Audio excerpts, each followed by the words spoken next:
মই এতিয়া কি কৰোঁ ভগৱান, তুমিয়ে মোক এটা উপায় দিয়া। ডক্টৰে কৈছিলে এসপ্তাহৰ ভিতৰতে মাক অপাৰেশ্যন কৰিব লাগিব, আৰু 3 দিন পাৰ হৈ গ'লেই, আৰু মোৰ ওচৰত মাত্ৰ 4 দিন সময় আছে।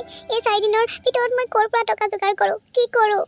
নাই মই কোনোপধ্যেই মোৰ মাক হেৰুৱাব নোখোজোঁ। মাৰ চিকিৎসাৰ কাৰণে, মাক ভাল কৰিবৰ কাৰণে মই যিকোনো কামেই কৰিব পাৰিম, লাগিলে মোৰ জীৱনটোৱেই ধ্বংস হৈ যাওক। কিন্তু সেই মানুহজনে দিয়া অফাৰটো মই স্বীকাৰ কৰিবই লাগিব। তাক মই একচেপ্ট নকৰিলে মানে মই মোৰ মাক বচাব নোৱাৰিম।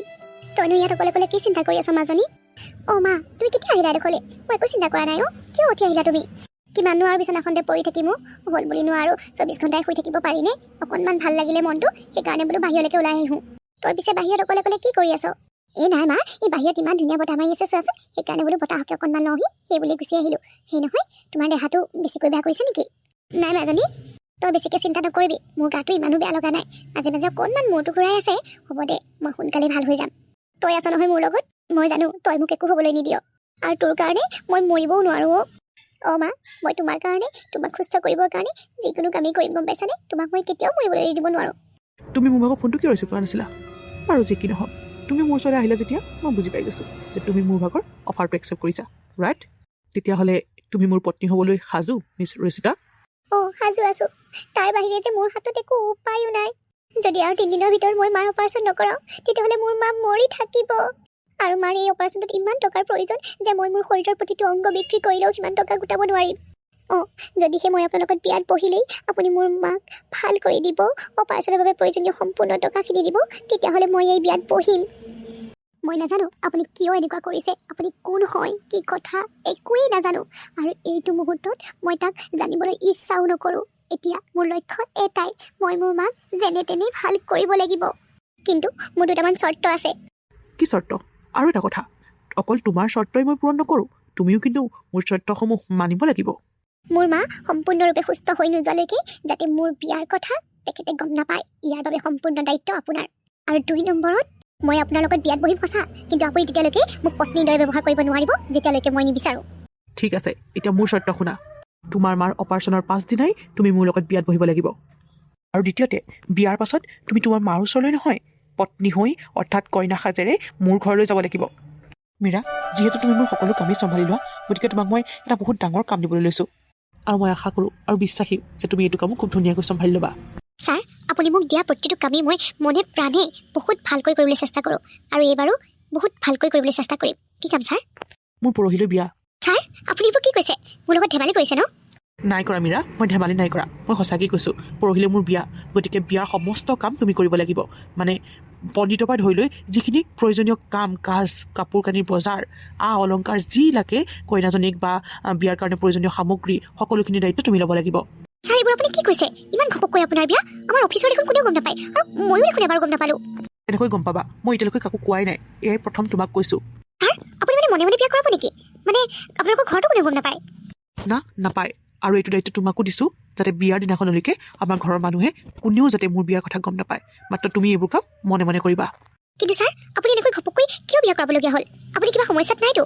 ছাৰ, যদি কিবা সমস্যা হৈছে আপুনি মোক নিজৰ বুলি ভাবি সকলো খোলাখুলিকৈ ক'ব পাৰে ছাৰ। নাই, একো সমস্যা হোৱা নাই। মই মাত্ৰ তোমাক যিমানখিনি কৈছোঁ, যিমান কৰিবলৈ কৈছোঁ, সিমানকে কৰিবা, আৰু তাৰ ওপৰত বেছিকৈ কৰিবলৈ চেষ্টা নকৰিবা। মই এতিয়া আহিছোঁ। ছাৰ, আপুনি এনেকৈ কেনেকৈ কৰিব পাৰিলে? আপুনি ঘপককৈ এনেকৈ কেনেকৈ বিয়াৰ সিদ্ধান্ত ল'ব পাৰিলে? আপুনি চাগে কোনোবা ছোৱালীক ভাল পাই আছিল, কিন্তু আপুনি মোৰ চকুত কিয় আপোনাৰ প্ৰতি থকা মৰম ভাল পোৱা এবাৰো দেখি নাপালে? ছাৰ, মই আপোনাক মনে প্ৰাণে মোৰ হোৱাটো বিচাৰিছিলোঁ। ভাবিছিলোঁ এদিন নহয় এদিন আপুনিও মোৰ প্ৰতি আকৰ্ষিত হ'ব, মোৰ চকুত আপোনাৰ প্ৰতি থকা মৰম ভাল পোৱা আপুনি দেখিব, আপুনিও মোক ভাল পাবলৈ আৰম্ভ কৰিব। কিন্তু এয়া কি হৈ গ'ল? নাই, মই আজি প্ৰতিজ্ঞা কৰিছোঁ, তোকো মই শান্তিৰে থাকিবলৈ নিদিম। তই যিজনী বিয়া হ'বি, সেইজনীকো মই কান্দি দিন পাৰ কৰাম। তই যদিও ছাৰলৈ বিয়া হ'বি, তহঁতৰ সংসাৰখন কেনেকৈ মই ভাঙি চুৰমাৰ কৰি দিওঁ, তই মাত্ৰ চাই থাক। মই যেতিয়া সুখী হ'ব নোৱাৰিলোঁ, তোকো কেতিয়াও ছাৰৰ লগত সুখী হ'বলৈ নিদিওঁ। হে হৰি, এইবোৰ মই কি দেখিছোঁ? তই এইবোৰ কি কৰিলি শুন? কিয় এনেকুৱা কাম এটা কৰিলি? মা, প্ৰথমতে আমাক ভিতৰলৈ সোমাবলৈ দিয়াচোন। আৰু মই যি কৰিছোঁ, এয়া সকলো জানি বুজিহে কৰিছোঁ মা। ছাৰক নোকোৱাকৈ, এবাৰ নুশুধাকৈ বিয়া পাতি আনিছ, ইমান ডাঙৰ ভুল কাম এটা কৰিছ, আৰু কৈছ এয়া তই জানি বুজি কৰিছ, একো ভুল কৰা নাই বুলি ভাবিছ নেকি তই? ইমান বেয়া কাম এটা তই কেনেকৈ কৰিব পাৰিলি শুন? মই জানো ইয়াত তোৰ কোনো ভুল নাই, তই যে সহজ সৰল, সেইকাৰণে এইজনী তোক ভুলাই পেলালে, তোক ফচাই দিলে। ঐ ছোৱালী, তই কাৰ ঘৰৰ ছোৱালী হা? ইমান সাহস ক'ত পালি তই মোৰ ল'ৰাক এনেকুৱাখন কৰিবলৈ? তোক আজি মই কি কৰিছোঁ তই চাই থাক। মই একো কৰা নাই মা। চুপ থাক আৰু এষাৰ মাত নামাতিবি। তোৰ মুখত যদি মই আকৌ এবাৰ মা বুলি শুনো নহয়, তোৰ মুখ মই ভাঙি গুড়া কৰি পেলাম। মোৰ ল'ৰাটোক মোৰ পৰা কাঢ়ি লৈ তই যি ভুল কৰিলি নহয়, ইয়াৰ পৰিণাম তই ভালকৈ ভুগিব লাগিব। ধনী ঘৰৰ ল'ৰা দেখি মোৰ ল'ৰাটোক তই ফুচুলাই মুচুলাই বিয়া কৰি ললি। মা প্লিজ হ'ব আৰু মনে মনে থাকাচোন। দাদা, এয়া তই কি কৰিলি? কি কৰিব আৰু? তোৰ ককায়েৰে নাক কাণ কাটি আহিছে, সমাজত মোৰ মুখ উলিয়াব নোৱাৰা কৰি থৈ আহিছে। কৰোবাৰ ভিক্ষু ছোৱালী এজনীক নিজৰ পত্নী বনাই এতিয়া মোৰ ঘৰত সোমোৱাবলৈ আহিছে। দাদা, সঁচাকে কিন্তু তই বৰ বেয়া কাম এটা কৰিলি। তোৰ পৰা অন্তত এইটো আশা কৰা নাছিলো। তহঁতে গালি পাৰ কি কৰ পাছত কৰি থাকিবি। এতিয়া মোৰ বহুত ভাগৰ লাগিছে, গতিকে বাতৰি দে, মই ভিতৰলৈ যাওঁ। মা দেখিছা, এইজনী দাদাক ফুচুলাই ফুচুলাই কিমানখিনি অলংকাৰ সৰকালে। চোৱাচোন, কাপোৰযোৰ ইমান ধুনীয়া, বহুত দাম লৈছে চাগে দেই এইবোৰত। এইজনী কিন্তু কম বস্তু নহ'ব দেই। তাই চাগে এই টকাগাল দেখি পেলাই মোৰ ল'ৰাৰ ডিঙিটো নমিলেহি। কি যে যাদু কৰিলে নহয় মোৰ ল'ৰাটোক। এইজনী কিবা অকণমান খোৱালে গম পাওঁ মোৰ ল'ৰাটোক। আপোনালোকে সম্পূৰ্ণ ভুল বুজিছে। এই অলংকাৰ কাপোৰ কানি মই আপোনালোকৰ ল'ৰাক কৈ পেলাই লোৱা নাই বা ফুচুলাই মুচুলাই লোৱা নাই। আপোনাৰ ল'ৰাই নিজ ইচ্ছাৰে মোক দিছে। হ'ব জনা আছে তোৰ লেখীয়া ছোৱালীৰ মন মগজুত কি চলি আছে মই ভালকৈয়ে জানো। মই আকৌ ক'ম আৰু বাৰে বাৰে ক'ম, আপোনালোকে মোক মিছা কৰি দোষাৰোপ কৰিছে। হ'ব মুখে মুখে উত্তৰ দিবলৈ নাহিবি। তই যদি ভাবিছিলি এইখন ঘৰলৈ বোৱাৰী হৈ আহি ৰাজৰাণীৰ দৰে দিন কটাম, সেয়া তই ভুল ভাবিছিলি। তই যিমানেই যি নকৰ লাগিলে এইখন ঘৰৰ বোৱাৰীৰ স্থান কেতিয়াও নাপাওঁ। আৰু তই মোৰ পৰাও মিছা আশা নকৰিবি। ময়ো তোক কেতিয়াও মোৰ নিজৰ নবৌ বুলি ভাবিব নোৱাৰোঁ। যা এতিয়া ফুলদানিটোৰ দৰে সাজি কাচি আমাৰ আগত থাকিব জানাকে, কাপোৰ কানি সলাই লগে আৰু ঘৰত যিবোৰ কাম কৰি আছে সেইবোৰ কৰগে। মা, নহ'লে আমাৰ কাম কৰা বাইজনীক কাইলৈৰ পৰা আহিবলৈ মানা কৰি দিওঁ, গম পাইছা? সেইটো আৰু মোক ক'ব লগা কথা নাই। মই এতিয়া তাইক গৈ পেলাই মানা কৰিমগৈ। আপুনি কিয় মোৰ লগত এনেকুৱা কৰিলে? মই আপোনাক কি অন্যায় কৰিছিলোঁ যাৰ কাৰণে আপুনি মোক ইমান ডাঙৰ শাস্তি দিলে? কি কাৰণে আপুনি আপোনাৰ মা আৰু ভণ্টিৰ সৈতে মোক ইমান বেয়াকৈ অপমানিত কৰালে? তুমি যাক ইমান ডাঙৰ শাস্তি বুলি কৈছা, নেপাহৰিবা সেই শাস্তিটোৰ জৰিয়তেই তুমি তোমাৰ মাক বচাব পাৰিলা। কিন্তু কিয় আপুনি এইবোৰ কৰিলে মোৰ লগত? কি পালে আপুনি? মইতো আপোনাক চিনি নাপাওঁ বা আপুনিওতো মোক চিনি নাপায়। তেনেস্থলত আপুনি মোক টকাৰ বিনিময়ত বিয়া কেনেকৈ কৰাব পাৰিলে? হয়, আপোনাৰ কাৰণে মই মোৰ মাক নতুন জীৱন দিব পাৰিলোঁ। তাৰ কাৰণে মই চিৰকৃতজ্ঞ হৈ ৰ'ম আপোনাৰ ওচৰত। কিন্তু তুমি চিন্তাই নকৰিবা, মাত্ৰ দুদিনমানৰ কথা।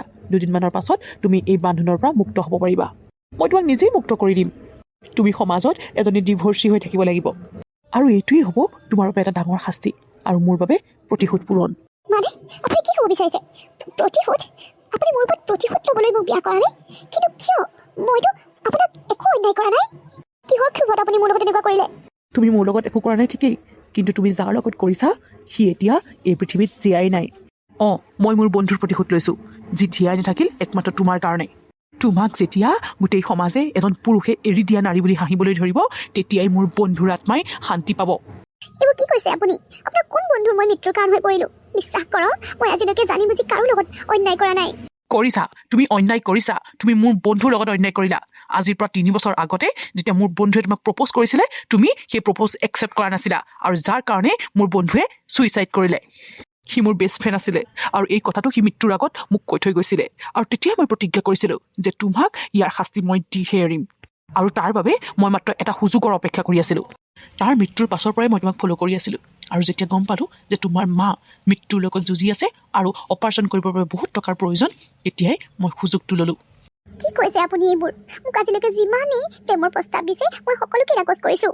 মই আপোনাৰ বন্ধুৰ কি কাৰোৰে প্ৰেমৰ প্ৰস্তাৱ গ্ৰহণ কৰিব বিচৰা নাছিলোঁ, কাৰণ মোৰ মায়ে মোক লৈ বহুতখিনি সপোন দেখিছে আৰু আজিলৈকে বহুত কষ্টও কৰি আহিছে। সেইকাৰণে মই ভাবিছিলোঁ প্ৰথমতে মই নিজৰ ভৰিৰ ওপৰত থিয় দি লওঁ।